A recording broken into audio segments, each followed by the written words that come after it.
ces propos qui m'occupent ici en expliquant la raison de ce double titre que vous voyez là. Donc le mien, le premier en bleu, éducation à l'égalité dans la formation des futurs enseignants, et puis le titre de la journée qui nous occupe, alors je l'ai écourté, excuse-moi Joanna, égalité filles-garçons, et puis j'ai gardé construction d'identité et éducation à l'égalité. Il me semble que là on est pleinement dans la question dont j'ai parlé tout à l'heure, c'est-à-dire cette question de l'évolution, cette question de l'individu dont a parlé ma collègue. On est bien là-dedans, à essayer de voir tous ensemble comment est-ce qu'on peut poser cette évolution, comment est-ce qu'on peut permettre cette construction identitaire.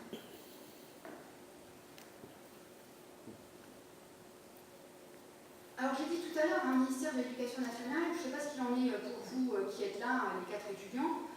En ce qui me concerne, j'ai une question récurrente de la part de mes étudiants qui se vouent au métier enseignant. Ils m'interpellent sur le thème éducation. La question récurrente, c'est est-ce que l'enseignant se doit d'être un éducateur? Elle est complexe, cette question. Vous voyez, ici, éducation, c'est quoi l'éducation pour le ministère de l'Éducation nationale? C'est quoi l'éducation pour le monde enseignant? Et moi, je n'ai de cesse de répondre de la même manière. Le ministère dans lequel on s'inscrit lorsqu'on est enseignant et le ministère de l'Éducation nationale. De quelle éducation s'agit-il? Et là, je leur permets de distinguer les mondes, et pour ce qui me concerne, l'éducation citoyenne, d'où ces questions telles l'égalité filles-garçons. Et c'est bien tout cet objet dont il est question, d'éducation citoyenne. Et c'est là où on ne doit pas se tromper. Nous n'avons pas à mettre les pieds dans l'éducation privée. Donc j'ai entendu madame tout à l'heure qui est conseillère en éducation, en établissement. J'imagine que vous êtes en accord avec ce que je viens de dire. L'éducation privée, c'est l'affaire des familles.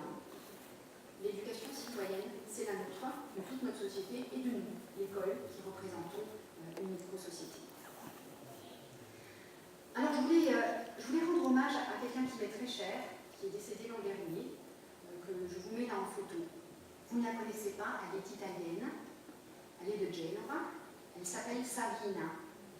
Savina est une grande, merveilleuse dame, et je suis encore plus honorée d'être ici aujourd'hui, parce que, à l'issue de sa vie, je me suis dit comment continuer à porter ce qu'elle a porté pendant des années. Donc Savina, une Italienne, bien sûr, du nord de l'Italie, ceci dit, que j'ai rencontré moins dans le fin fond de l'Italie, le sud de l'Italie, la Calabre. À son grand âge, sur les plages, elle arborait un maillot de bain. Waouh! Nageuse. Un maillot de bain à son grand âge, nageuse. Vous vous dites pourquoi je dis tout ça, Parce que dans le sud de l'Italie, à l'âge de Savina, quand elle était petite fille, on n'allait pas à la plage. Ce n'était pas réservé aux filles. Ou alors elles allaient à la plage vêtues. Tout ça pour vous faire comprendre, elle non, qu'elle était résistante. D'où son deuxième prénom, Sonia, qui était son prénom de résistante, puisqu'il fallait cacher son identité. Donc voilà, Sonia. Et cette grande dame-là, elle nous a fait l'honneur de continuer tous ces engagements à l'égard des femmes, du droit des femmes, à l'égard des filles. Là, je dis bien des femmes et des filles. Elle n'était pas sur la question de l'égalité, mais sur l'importance de faire exister la place féminine chez l'individu. Elle allait dans les écoles. Elle a fini sa vie en continuant à aller dans les écoles. Donc à son grand âge, vous la voyez là, elle est avec une petite fille d'une école, puisqu'elle venait de faire une manifestation, elle racontait justement tous ces divers engagements et l'importance du droit de vote. L'importance du droit de vote depuis le plus jeune âge. Tout à l'heure, vous avez parlé du plus jeune âge. Et oui, bien sûr, le plus jeune âge, c'est pas le collège. Le plus jeune âge, c'est la maternelle. C'est dès la maternelle notre travail sur l'égalité. C'est dès la maternelle notre travail sur les stéréotypes. C'est dès la maternelle notre travail sur le vocabulaire, etc. etc. Et j'insiste, puisque c'est tout ça l'évolution. C'est comment petit à petit, et ce depuis le plus jeune âge, on peut les amener à devenir des citoyens avec tout un tas de beautés. Alors j'entre dans le propos qui est le mien. L'éducation à l'égalité et la formation des futurs enseignants. Et je vous mets ici un petit déroulé des enseignements que je peux proposer à mes étudiants. Pour chacun d'eux, la première étape, bien sûr, d'abord, je les renvoie aux textes officiels, les circulaires, les arrêtés, les textes, c'est ce qu'on vous dit à l'ESP, allez consulter les textes, j'imagine que vous ne direz pas le contraire, c'est ce qu'on vous dit peut-être en stats, j'espère, aussi, puisque l'importance des textes pour pouvoir œuvrer dans ce métier-là, et puis aussi pour pouvoir réussir son concours. Je les invite aussi énormément, et là il y a plein de collègues, donc j'imagine que vous le savez, mais il y a aussi peut-être des personnes qui sont d'ailleurs, je les invite énormément à aller consulter les sites officiels du ministère, sur lesquels on trouve tout un tas de documents très bien faits, hyper pédagogiques, sur ces questions d'égalité, pas uniquement, mais sur ces questions d'égalité également. Donc il y a des séquences pédagogiques, il y a des informations, il y a des forums, enfin, etc. Et là, au moins, on est sûr que c'est dans les clous, puisque ce sont des sites officiels. Donc je le dis et je le répète pour les étudiants, attention à nos sources. Le site s'appelle Edutel. E-D-U-T-E-L aussi. Alors les enseignants du premier degré, la maternelle et le CM2, donc les 3-11 ans, je fais quoi avec eux dans la formation? J'attire leur attention sur tous les abus de langage. On parle sans cesse des mamans, depuis la maternelle, et j'attire leur attention sur la sortie des mamans. Déjà, ça commence là. Donc les enseignants qui se doivent d'être attentifs à tous ces temps-là. Parce qu'il n'y a pas que les mamans. Il y a les papas, il y a les familles recomposées, etc. C'est très compliqué tout ça. C'est très compliqué. Donc j'attire leur attention là-dessus. Après, je suis moi-même très embêtée. Je vous ai dit tout à l'heure, je suis enseignant-chercheur en psychologie, donc la plupart de mes enseignements sont des enseignements de psychologie. Et pour le premier degré, donc la petite enfance, bien évidemment, je donne à mes étudiants tout un tas d'informations sur le développement de ces jeunes enfants. Le développement, la relation qui peut se créer dans les familles et évidemment, la maman. Parce que la théorie de l'attachement, on n'a que des travaux sur la relation avec la maman, parce que dans tout un tas de travaux scientifiques, le point central, c'est la maman, ne font qu'arriver quelques travaux, oui, je vois bien votre geste, mais ne font qu'arriver, oui, mais il faut aussi se poser la question du pourquoi. Les mamans ont été présentes, parce que les mamans avaient une autre place. Tout ce qui était regardé comme travaux d'antan, on regardait les travaux dans les contextes familiaux. Donc c'était les mamans qui n'allaient pas au travail, qui s'occupaient des enfants, qui allaitaient, etc. Et les papas qui allaient au travail. C'est pour ça que les travaux portent, et c'est ce que j'explique aux étudiants. Ce qui ne veut pas dire qu'on dégage les papas, qu'on soit bien d'accord. Mais c'est très compliqué. Donc arrivent certains travaux, notamment du côté canadien, de la place des papas, du rôle des papas. Et quand même, on a des distinctions d'un point de vue scientifique sur le rôle des papas. Parce que pour l'instant, on ne voit pas de corrélation exacte entre le rôle des mamans et le rôle des papas. Quand je dis ça, je dis quoi? Je vous prends un exemple. Le jeu. La différence du jeu, et c'est attesté par ces recherches canadiennes, la différence du jeu, l'enfant-maman, l'enfant-papa. On est dans l'imaginaire et la créativité du côté des mamans. On est dans la lutte, et tant mieux, parce que c'est bien aussi de faire la bagarre. C'est très important de faire la bagarre pour le développement avec les papas.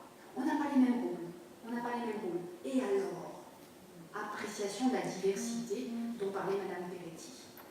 N'est-ce pas ça aussi, l'égalité? Donc voilà, donc, attention aux étudiants quand vous entendez tous les propos psycho, il faut bien faire attention à comment c'est dit et comment c'est apporté. Alors après, c'est tout un tas d'enseignements spécifiques, je vous les ai mis là. L'éducation 1, la philosophie pour enfants, la philosophie pour enfants. Quel bonheur. C'est là où justement on va entendre tout ce que disait ma collègue tout à l'heure, toutes ces représentations de chacun, c'est-à-dire pour moi ces étudiants qui se vouent au métier enseignant. Puisqu'à ce moment-là, ils sont mis en situation de pouvoir philosopher, puisqu'on leur livre des dispositifs à réitérer ensuite dans leur classe. Mais d'abord, ils sont mis sur la sellette. D'abord, ils sont acteurs de ces discussions philosophiques, de toute cette mise en place de ces dispositifs. Et là, on entend les représentations sur des thématiques comme celle-ci. Et c'est chouette parce que ça permet justement d'en prendre conscience et peut-être d'évoluer. Et je dis bien peut-être parce qu'il faut qu'il y en ait une conscience, il faut qu'il y en ait une analyse pour pouvoir évoluer. Donc c'est aussi tout ce travail-là qui nous importe. Je parle aussi très souvent de lecture jeunesse. La lecture jeunesse, elle est un support richissime pour aider les enseignants. Pour aider les enseignants parce que les questions, elles ne sont pas simples, quelles qu'elles soient. Les questions en lien à l'égalité, elles ne sont pas simples non plus. Donc comment y répondre? Un moyen facile, c'est d'y répondre au travers des écrits des auteurs. Par contre, ce qui est complexe dans la lecture jeunesse, c'est de bien prêter attention à la construction de l'album en question, puisque là, il y a plein de pièges. Si on prend un album, je vais vous en prendre un comme ça, quel qu'il soit, on prend un album, Le Petit Lapin et la Lapine. Là aussi, il y a le lapin et la lapine. Donc si on fait ça, qu'en est-il de ce qui se passe? Que fait le lapin, que fait la lapine, etc. Qu'en est-il de ce qu'on véhicule? Est-ce que nous, à ce moment-là, on n'est pas justement en train de véhiculer une représentation envers laquelle on n'est pas tout à fait en accord? Donc attention à contrebalancer. C'est-à-dire faisons les choix corrects que nous avons à faire. Alors c'est vrai pour la lecture jeunesse, c'est vrai pour tout un tas d'autres supports de littérature, évidemment. Donc attention à ce qui est écrit de la part des auteurs. Très souvent, il est question aussi dans les enseignements, pourtant je ne suis pas STAPS, je ne suis pas prof d'EPS, d'éducation physique et sportive. Ceci dit, très souvent, se pose la question des situations en sport. Comment ça se passe? Comment ça se passe? Quel sport choisir?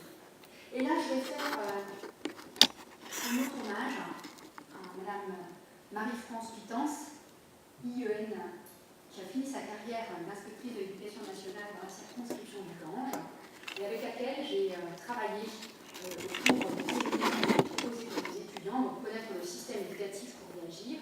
Et Marie-France renvoyait tout le temps la question de quel sport choisir pour permettre à chacun des élèves de pouvoir trouver sa place. Quand on dit ça, on dit quoi? Quel sport choisir? Est-ce qu'on doit faire le choix de virer le foot, qui plaît tellement aux garçons, parce que les filles ne supportent pas le foot? C'est une question que je comprends, à laquelle je ne répondrai pas. Chacun. La meilleure équipe de France est largement féminine. Tout à fait. Le travail des femmes en foot est excellent par rapport Absolument. Des garçons. Absolument. Ceci dit, ce n'est pas toujours apporté comme ça. Très souvent, dans les classes, et notamment au collège, c'est pour ça que j'attire votre attention à tous les quatre, notamment au collège, quel résultat de la part des enseignants? Eh bien, on vire le foot. Et là, on a des élèves garçons qui sont mécontents, qui sont frustrés. Alors, c'est sûr, la frustration, ça fait du bien. Il y a des limites. Donc, attention. Jusqu'où on peut aller? Que devons-nous faire? Comment satisfaire l'ensemble, filles et garçons? Et puis, je vous livre une petite anecdote que je viens de vivre samedi. Donc, ce samedi. J'ai un petit garçon, moi aussi, un petit garçon de 6 ans qui joue au foot. Donc, samedi, je l'ai accompagné, j'ai eu la chance, j'avais un créneau, je pouvais aller accompagner le petit garçon de 6 ans. Derrière la grille, dans son équipe, il y a des filles. Il y a Clara. Et puis, Clara, ils étaient en train de faire ce qu'on appelle un plateau, c'est-à-dire des petites rencontres sportives entre petites équipes. Et puis Clara, catapulte, à un moment donné, alors je n'ai pas suivi le pourquoi, j'étais derrière la grille, elle dit « Je suis un garçon ». Clara a 6 ans. Comment ça résonne chez nous? Je suis un garçon. Comment ça résonne chez les familles? Je suis un garçon. comment ça résonne chez l'enseignant qui doit prendre en charge la petite fille qui dit « je suis un garçon ». Pourquoi elle le dit? Pourquoi elle le dit à ce moment-là? Alors, en tant que psy, j'ai plein de réponses, hein. Je ne vais pas vous les donner non plus. Je vous laisse libre d'imaginer, justement d'imaginer, et vous bougez dans vos enfermements. Pourquoi elle le dit, Clara, à ce moment-là? Alors les petits garçons à côté, ils m'ont dit, mais non, t'es une fille. T'es une fille. Et mon garçon, j'étais presque offusquée. Mon garçon lui dit, regarde, Clara, t'es une fille, t'as des cheveux longs.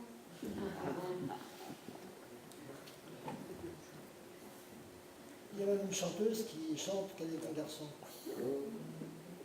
A-t-elle le droit de dire qu'elle est un garçon? Alors je les raconte ces anecdotes à mes étudiants, qui à chaque fois, bien évidemment, que ça permet aussi de donner une certaine vie à la formation, et c'est essentiel parce qu'ils vont se trouver confrontés à ces difficultés-là, ces difficultés en classe. Donc je les raconte à mes étudiants, et bien sûr, il y a des questionnements. Des questionnements qui vont permettre, à mon sens, à chacun de prendre conscience de leur agir, de prendre conscience de leurs croyances, et là je reviens encore une fois au propos de tout à l'heure de ma collègue. C'est bien tous ces questionnements-là qui vont permettre à l'individu de comprendre quelle est leur propre identité et de voir en tant qu'individu comment ça résonne dans leur métier d'enseignant. Alors pareil, pour le second degré, j'œuvre auprès de ce public-là, comme je l'ai dit, qui est le public dont a parlé Madame Peretti, avec toutes les spécialités qui ont été déclinées. J'axe différemment mes enseignements, je ne peux pas faire la même chose, ils n'ont pas le même âge. J'axe beaucoup la question des métiers. Je travaille beaucoup cette question des métiers. Et puis, j'utilise aussi ce qui a été observé, ce qui a été vécu par mes propres étudiants, puisque je les retrouve autant en première année de master qu'en seconde année de master, donc quand ils ont la pratique de la classe.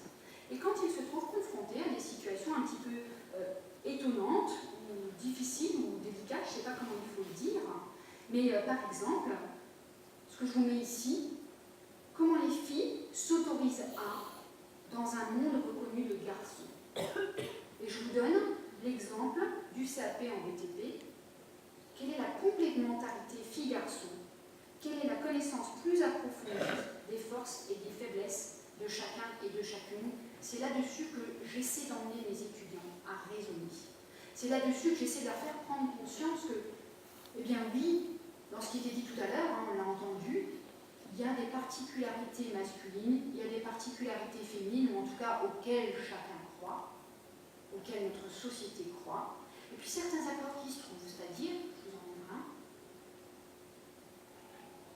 quand on va faire du carrelage, il y a la mosaïque, on va la laisser aux filles. Parce que la mosaïque, il y a un côté esthétique, il y a un côté précision, il y a un côté beauté. Comment? C'est comme ça qu'ils les attirent. Les formations CAP Carrelage mosaïque, c'est la mosaïque. Alors, pour le second degré, même si déjà, pour le premier degré, poser la question de la sexualité, puisque la sexualité, je vous ai dit, Clara qui dit je suis un garçon, qu'est-ce qu'on en fait? Pour le second degré, davantage. Et ce qui faisait probablement l'objet tout à l'heure du questionnement de est-ce qu'on a le cran de prendre la parole, etc. Il y a toutes les questions en lien avec la sexualité et ce que ça représente. Il y a tout ça en ça. C'est aussi pour ça qu'on a parfois certaines difficultés à prendre la parole. Alors c'est aussi toute la psychologie de l'adolescence, ce sont les relations amoureuses, parce qu'on ne peut pas faire fi des relations amoureuses au collège, au lycée, mais surtout au collège. Ça commence la libido. Ça commence, je me rappelle, tout le monde a vécu la même manière. Le système hormonal, lui, il n'a pas changé, pas d'évolution, il est identique. Il est identique, le système hormonal. Donc c'est pareil, ça commence, et tant mieux, c'est quand même chouette les relations amoureuses. Pourquoi on doit en avoir peur? Pourquoi on doit faire semblant d'eux? Pourquoi on doit se mettre dans la position de ne pas réussir à en parler? Nous sommes les enseignants. Donc nous avons une casquette d'éducateurs citoyens, et la sexualité, ça fait aussi partie de leurs apprentissages, de leur développement, de l'importance justement dans l'égalité filles-garçons. Les filles ont autant de droits à parler de ces